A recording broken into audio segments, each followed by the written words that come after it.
তো ফ্রেন্ডস, শুরু করছি পার্ট 2 ভিডিও, এটি কেমিক্যাল বন্ডের। তো দেখে নেওয়া যাক হাইড্রেশন সম্পর্কে বলছিলাম আমি।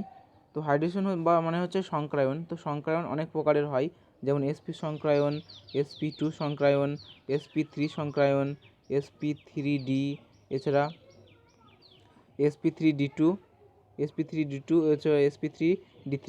তো এই ধরনের হচ্ছে একটা সংক্রায়ন। এই ধরনের সংক্রায়নে তোমরা শেপগুলো কেমন এবং sp এগুলো আমি আগের ভিডিওতে বলে দিয়েছি যে কোনটা s কোনটা p। sp d হয়, যেমন s কক্ষে দুটি, s কক্ষে থাকে দুটি ঘর, p কক্ষে তিনটি ঘর এবং d কক্ষে থাকে 5টি ঘর। এগুলো আমি আগের ভিডিওতে তোমরা বলে দিয়েছি, তোমরা যদি না দেখে থাকো তো দেখে নিতে পারো বেসিক ভিডিওগুলিতে। তো এই ধরনের সংক্রায়ন হয়ে থাকে। তো sp সংক্রায়ন ক্ষেত্রে তার আকার কেমন হবে? লিনিয়ার আকৃতি হবে।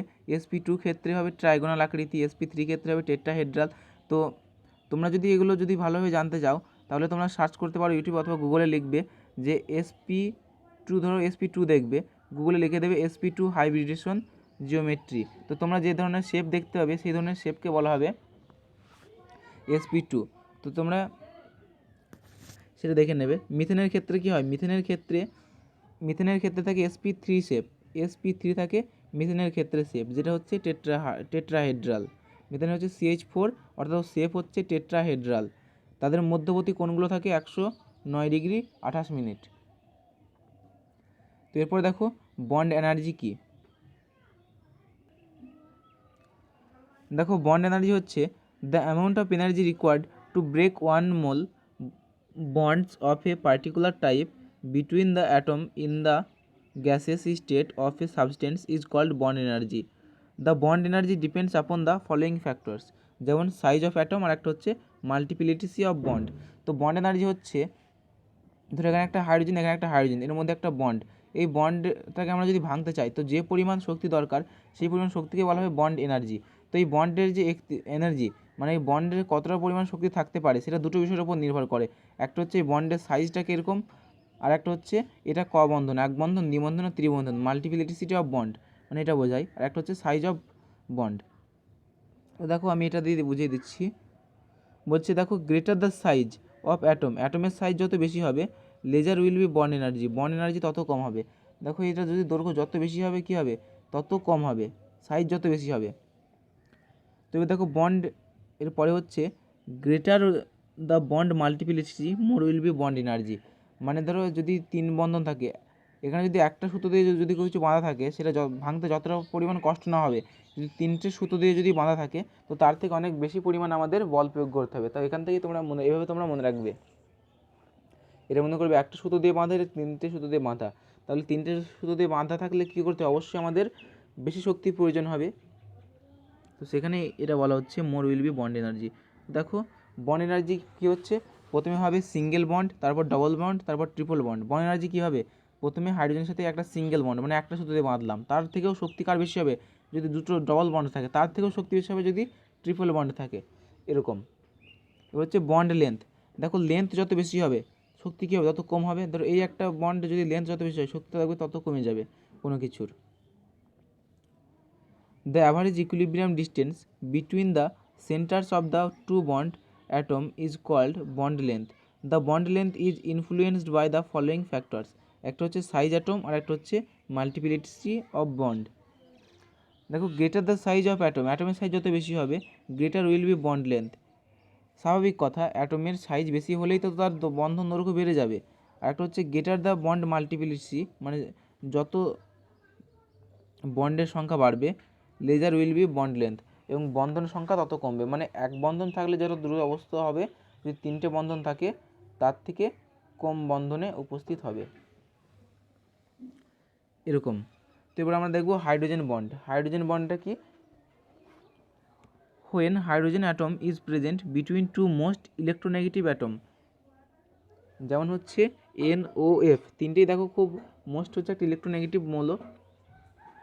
দেন it is bonded to one by a covalent bond and to other by a weak force of attraction which is called hydrogen bond etc. It is denoted by, দেখানো হচ্ছে। তো এখানে হাইড্রোজেনের সঙ্গে যে ফ্লোরিনের বন্ধন এখানে দেখানো হয়েছে, যাকে HF বলা হয়। দেখো কীভাবে বন্ধন তৈরি হয়েছে।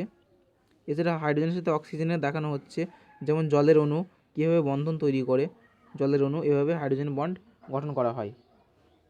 তোমরা অর্গানিক কেমিস্ট্রি যেমন পড়েছো কার্বন বন্ড ঠিক একই রকমভাবে।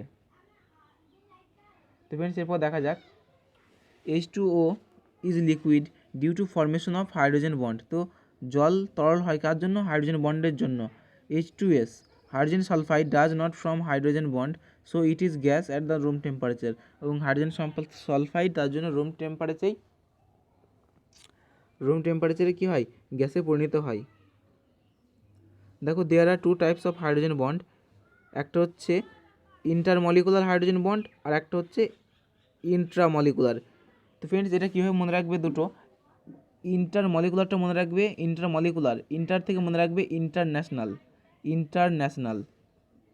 ইন্টার থেকে মনে রাখবে ইন্টারন্যাশনাল মানে আন্তর্জাতিক, মানে বিভিন্ন দেশে দেশে, তাই তো।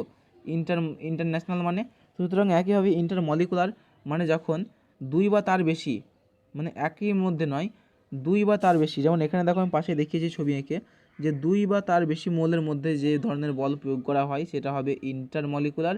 আর যদি বলা হয় ইন্ট্রামলিকুলার হাইড্রোজেন বন্ড, তখন ইন্ট্রামলিকুলার মানে হচ্ছে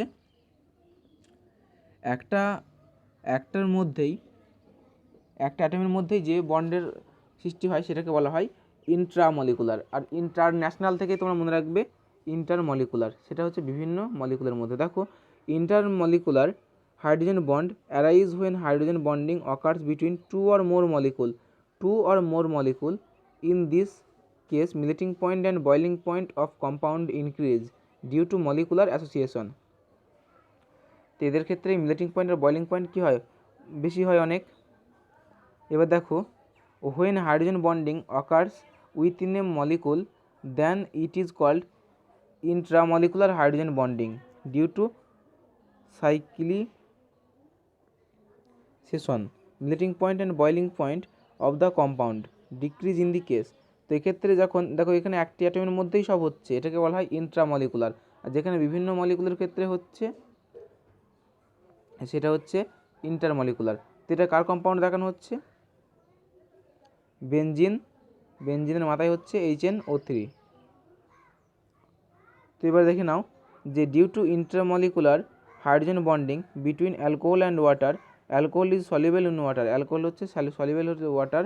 দেখো হচ্ছে মিথাইল অ্যালকোহল CH3 মানে হচ্ছে মিথাইল, আর OH গ্রুপ অ্যাড হয়ে যাওয়া মানে অ্যালকোহল গ্রুপ বলা হয়। তাই এটা হয়ে গেল মিথাইল অ্যালকোহল, এবং তার সাথে বন্ড হয়ে কী হচ্ছে?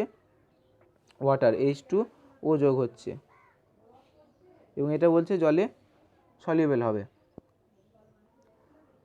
তো ফ্রেন্ডস এই ছিল, এর পরে আছে অক্সিডেশন ও রিডাকশন, যেটা পরের ভিডিওতে আলোচনা করা হবে। ধন্যবাদ।